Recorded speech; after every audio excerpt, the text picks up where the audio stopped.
Big boss Marathi season 5 finally सुरू झाला. Grand premier संपलेला आहे आणि आता आपण आजच्या व्हिडिओमध्ये रिव्ह्यू करणार आहोत की ॲक्च्युली हे जे 16 सदस्य बिग बॉसच्या घरामध्ये गेलेले आहेत ना, त्यामधला कोण भारी आहे, त्यांनी काय काय केले स्टेजवर, याचबद्दल पटापटा पटापटा बोलायचा प्रयत्न करणार आहोत. कारण की सध्या आता खूपच असं म्हणजे लेंदी व्हिडिओ आपण बनवू शकत नाही. सध्या माझं हे ग्रीन स्क्रीन वगैरे आहे, माझ्याकडे इन्फ्रास्ट्रक्चर नाही आहे लाईव्ह यायचं, नाहीतर लाईव्ह येऊन आपण किती बी वेळ गप्पा मारू शकलो असतो, पण सध्या आपल्याला ते पॉसिबल नाहीये. तर मित्रांनो, त्याआधी तुम्ही आपल्या चॅनलला सबस्क्राईब केलं नसेल ना, तर सबस्क्राईब करा, कारण की तुमचं एक एक सबस्क्राईब हे खूप जास्त मोटिवेट करत असतं. सर्वात प्रथम तुम्हाला एक गोष्ट सांगतो की पटकन एक छोटी 1 मिनिटाची व्हिडिओ बनवून टाकलेली आहे मी. त्यामध्ये मी तुम्हाला सांगितलेलं आहे की बिग बॉस स्वतः यंदा खेळायचा प्रयत्न करणार आहेत आणि त्या सगळ्यांना तिकडे एक एक चान्स दिला होता. एक तर तुमची लक्झरी आयटम तुम्हाला स्वतःसाठी काहीतरी मागवायचं तर मागवा, किंवा मग काय ते 10,000 बीबी कॉइन्स का काहीतरी करन्सी जी आहे ती तुम्ही तिकडे घ्या, वापरा, किंवा त्याच्यामध्ये तुम्हाला सगळे घरातले जे सामान आहे, म्हणजे कुठली भाज्या, भाजीपाला, काय शॅम्पू भिंपू, या सगळ्या गोष्टी तुम्हाला घेण्यासाठी ते पैसे लागणार आहेत. तर ते त्यांना चूज करण्यासाठी ऑप्शन दिला होता. 6 जणांनी तिकडे स्वतःसाठी चूज केलं आणि बाकीचे जे 10 जण आहेत त्यांनी सगळ्यांसाठी चूज केलेले आहेत. टोटल 1,60,000 होते ते रुपये, पण त्यांनी ते न घेता त्यांनी 1,00,000 घेतले आणि बाकीच्यांनी कोणी कोणी मटन घेतलंय, कोणी कोणी चिकन घेतलंय, कोणी चॉकलेट घेतली, कोणी कॉफी घेतली, अशा संपूर्ण गोष्टी तिकडे झालेल्या आहेत. सर्वात पहिले जी एंट्री झाली ती आहे वर्षा उसगावकरची, आणि वर्षा उसगावकरचं मी तुम्हाला बोललो होतो की त्या येणार, जरी नसतील सांगितलं त्यांनी की त्या नाही येणार, पण फायनली शेवटी आल्या. आता ते कोण आले कोण नाही त्याचे जाऊ त्या सोडून, आता फर्स्ट इम्प्रेशन जे काय आहे त्याच्यावर आपण बोलूया. सर्वात प्रथम वर्षा उसगावकर बिग बॉसच्या घरामध्ये तिकडे गेल्या आणि त्या तिकडे घरात गेल्यानंतर थोडंसं गायल्या वगैरे, रितेश सोबत मस्त, त्यांनी रितेश भाऊ सोबत मस्त गप्पा मारल्या. त्यामुळे त्यांच्याकडे बघून असं काही वाटत नाही, सध्या ते न्यूट्रलच वाटतंय. त्या एकदमच भारी खेळतील किंवा लो खेळतील असं आपण सध्या बोलू शकत नाही, कारण की पहिलाच दिवस आहे, आताशी एंट्री मारली. पहिल्या दिवशी खूप मस्त एक्साइटमेंट असते. तुम्ही दरवर्षी बघा, जो कोण माणूस काय होतं त्याला स्टेजवर असं लईच खडाखडा खडाखडा खिडखिडी खिडखिडी खडाखडा बोलतो ना, तो बिग बॉसमध्ये पुढे जाऊन चालेलच असं नसतं. कारण की अशा माणूस पहिल्या दिवशी फुल एनर्जीमध्ये असतो, काही ना काहीतरी दाखवायचा प्रयत्न करत असतो. त्यामुळे ह्या अशा सगळ्या गोष्टी असतात. त्यामुळे ज्या वर्षा उसगावकर गेलेल्या आहेत त्या अतिशय अशा नॉर्मल अशा मला वाटलेल्या आहेत. दुसरा आणि तिसरा तिकडे जो कंटेस्टंट गेला ते म्हणजे एक कोकण हार्टेड गर्ल आणि तो निखिल दामले का कोणतरी आहे, जो रमा राघव मधला होता, तो राम मधला रमा, काय त्याचं नाव आता मला आठवत नाहीये. त्यामुळे तो निखिल आणि अंकिता वालावलकर हे 2 जण नंतर बिग बॉसच्या घरामध्ये गेले. मला असं वाटतंय अंकिता वालावलकर म्हणजे जी कोकण हार्टेड गर्ल आहे ना, ती सगळ्यात बेस्ट असू शकते या सगळ्यांमध्ये, आणि तिच्यासोबत टक्कर द्यायला पुढची एक कंटेस्टंट आहे त्याचे तुम्हाला सांगेलच मी. आणि हे जो निखिल दामले आहे ना, मला असं वाटते ह्याचा आवाज खूप शांत आहे आणि एकदम असा हा शांत शांत बोलणारा आहे. ह्यांनी आपल्या त्या अंकितासोबत काहीतरी एक काय होतं त्याला, एक जंग छेडायचा प्रयत्न केला. म्हणजे इन्फ्लुएन्सर्स आम्हाला आवडत नाहीत, ऍक्टर्सच भारी, ऍक्टर ज्यांचे फॉलोअर्स जास्त आहेत त्यांना तुम्ही घेता, असं ते काहीतरी लफडा तिकडे स्टेजवर झाला. पण जाऊ द्या, मी तुम्हाला सांगतो ह्या दोघांमधला अंकिता वालावलकर तर सगळ्यात बेस्ट अशी मला वाटते. टॉप 5 मध्ये ती आहे. आत्ताच मी तुम्हाला सांगतोय, अंदाज लावतोय, गॅरंटेड नाही सांगत, एक अंदाज, म्हणजे मला तिच्या बोलण्यावरनं वाटलं त्याच्यावरनं बोलतोय. त्यानंतर जो आपला निखिल आहे ना, तो असं मला एकदम न्यूट्रल, मला असं वर्षा उसगावकर जे आहेत त्यांच्यापेक्षा हा थोडासा अजून डाऊन वाटला. बघूया आता पुढे जाऊन येणाऱ्या काळात आपल्याला या गोष्टी समजतीलच. चौथा तिकडे आपला पॅडी जो आहे ना, पॅडी कांबळे, तो पॅडी कांबळे तिकडे घराच्या आतमध्ये गेला. त्यांनी देखील बोलण्याचा प्रयत्न खूप छान केलेला आहे. मग मला असं वाटतंय की हे जे बोलतायत ना घरात जाऊन, ते तिकडं स्टेजवर बोलले की मी स्वतःसाठी स्टँड घेणार आहे, माझ्यावर जे हसले त्यांच्या आता त्यांना दाखवणार आहे मी पुढचं काम करून, मला ज्यांनी कास्ट नाही केलं त्यांच्या, हे अशा संपूर्ण गोष्टी त्यांनी तिकडे स्टेजवर केल्या. म्हणजे लास्ट टाइम जसं किरण मानेंनी केलं होतं त्याच पद्धतीने यावेळेस जे आपले हे पंढरीनाथ आहेत ना, त्यांनी तिकडे करायचा प्रयत्न केला. आणि मला हे देखील एक ॲव्हरेजपेक्षा थोडेसे वरती वाटतात, हे चांगला गेम खेळू शकतात, फर्स्ट इम्प्रेशन सांगतोय मी. त्यानंतर आपले जे गेले घरामध्ये ते होते योगिता चव्हाण आणि जान्हवी किल्लेकर. जान्हवी किल्लेकर तिकडे तिकडे स्टेजवर गेली. त्यानंतर ती आपले रितेश भाऊ आहे त्यांच्यासोबत पूर्णपणे फ्लर्ट करायचा तिकडे प्रयत्न केला. सगळ्या मुलींना असाच नवरा हवा आहे, सगळ्या मुलींचं स्वप्न आहे, माझं पण तुम्ही खूप मोठे क्रश आहात, तिथं मस्का मारायचा प्रयत्न केला यांनी सगळ्यांनी. पण काय यार, मला असं वाटतं या दोघी ज्या आहेत ना, ह्या दोघी पण वर्षा उसगावकर ज्या आहेत त्यांच्यापेक्षा जरा वरचढ आहेत, आणि मला असं वाटतं ह्या ह्यांच्यासाठी स्वतःसाठी स्टँड घेऊ शकतात. आता बघणं खूप इंटरेस्टिंग राहणार आहे की या दोघी पुढे जाऊन कशा पद्धतीने गेम खेळतात. मला तर ह्या दोघी ॲव्हरेज वाटतात, म्हणजे प्रॉपरली गेम खेळू शकतात. आणि चला आता पुढचं जे कोण होतं, अभिजित सावंत, जे आपले सिंगर आहेत इंडियन आयडल मधले जे आहे, एकदम यार तुम्हें पहनाऊंगा. काय यार गाणं, मला तो एक नंबरचा माणूस वाटतो. शांत माणूस आहे हा, पण एकदम हा बिग बॉस कसा गेम खेळू शकतो काय सांगता येत नाही, कारण की सॉफ्ट हार्टेड आहे, एकदम आरामात आरामात बोलणारा माणूस आहे. त्यामुळे मला थोडीशी गॅरंटी कमी वाटते की हे थोडे पुढे जातील की नाही जातील आता, कारण की हे असे सॉफ्ट हार्टेड जे लोक असतात ना, त्यांना बिग बॉसचं घर जास्त दिवस ठेवत नाही ना, ऑडियन्सला ते आवडतात.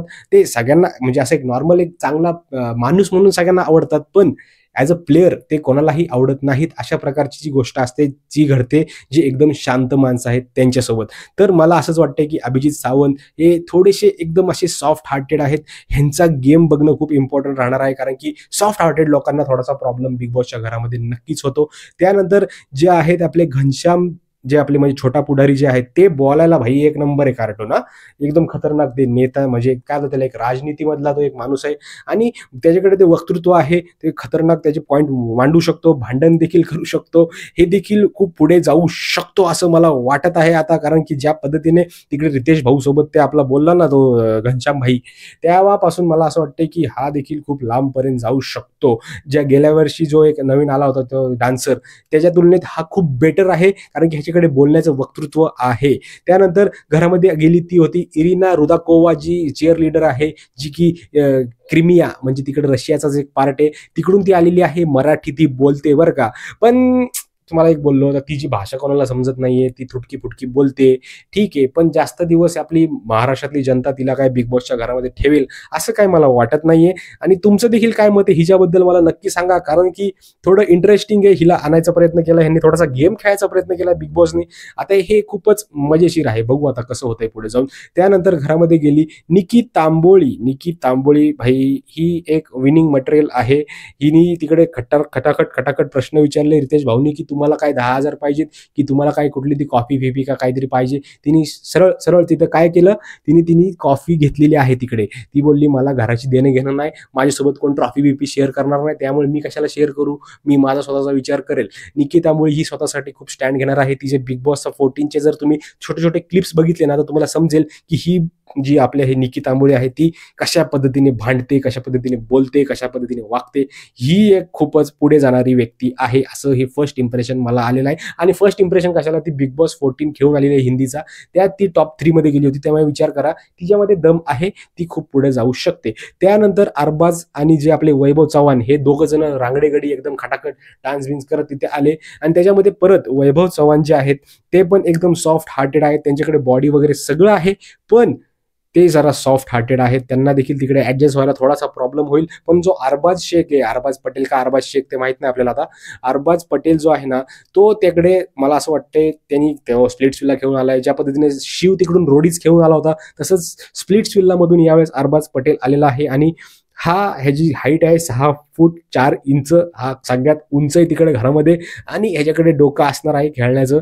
त्यामुळे मला वाटतं ह्याच्याकडे बघणं देखील खूप इंटरेस्टिंग राहणार आहे. आणि यंदा काही बिग बॉस बायस वगैरे नसणार आहे, त्यामुळे काही टेन्शन नाही आहे आपल्याला. जे वोटिंग होणार आहे, जे नॉमिनेट करतील आणि जी खरंच वोटिंग झालेली आहे बाहेर, त्यानुसारच प्लेयर बाहेर निघणार आहेत.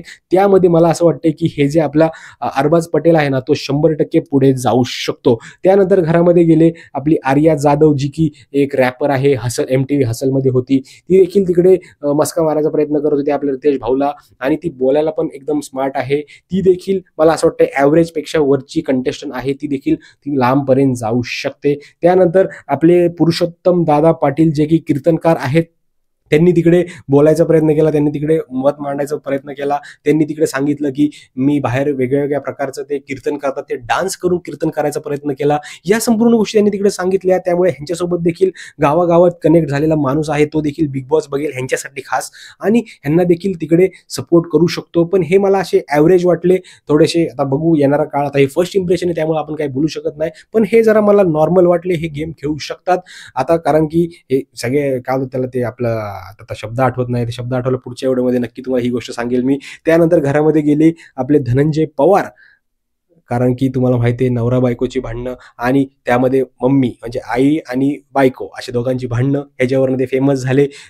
कसे आता तर रील्सवर खूप फेमस आहेत, त्यामुळे रील्सचं नाही इंस्टाग्रामचं नाव घेईल मी, त्याच्यामुळे ते इंस्टाग्रामवर खूप जास्त व्हायरल झाले. आणि त्यामुळेच त्यांना तिकडे बोलवल्या गेलेलं आहे आणि त्यांनी देखील तिकडे जी गोष्ट आहे काय होतं त्याला ती पॉवर मिळाली होती त्यांना की एक 10,000 घ्या किंवा मग तुम्हाला जे तुमची लक्झरी वाटते ते तुम्ही आयटम घ्या. त्यांनी त्यांची स्वतःची लक्झरी घेतली आणि तिकडे त्यांनी आय थिंक सो मटन घेतलेलं आहे. तर बघू पुढे येणाऱ्या काळात लई खतरनाक गोष्टी होणार. आणि शेवटचा माणूस जो शेवटचा कंटेस्टंट आहे, आता काय बोलू तुम्हाला, मी घामाघूम झालेलो आहे. शेवटीच ह्याचं नाव आलं सूरज चव्हाण. सूरज चव्हाणला बिग बॉसनी तिकडे घरात नेलेलं आहे. मला एक गोष्ट कळत नाही, मी खरंच यार आता काय बोलू, मला असं थोडे शब्द येत नाहीत. थोडंसं नव्हतं करायला पाहिजे हे सूरज चव्हाणला. ठीक आहे, ह्याच्यामुळे टीआरपी येईल. हा राखी सावंत सारखाच एक कार्टून आहे आणि ह्याच्यामुळे खूप सारे लोक आनंदी होऊ शकतात. त्याचे कुठला फॅन बेस त्याचा कोणी येणार नाही बघायला त्याला, पण जे कोण लोक नॉर्मली बिग बॉस बघतात ना ते थोडेसे आनंदी होऊ शकतात. आता ह्याच्याकडे तेवढं डोकं आहे का गेम खेळायचं हे बघणं खूप इम्पॉर्टंट राहणार आहे.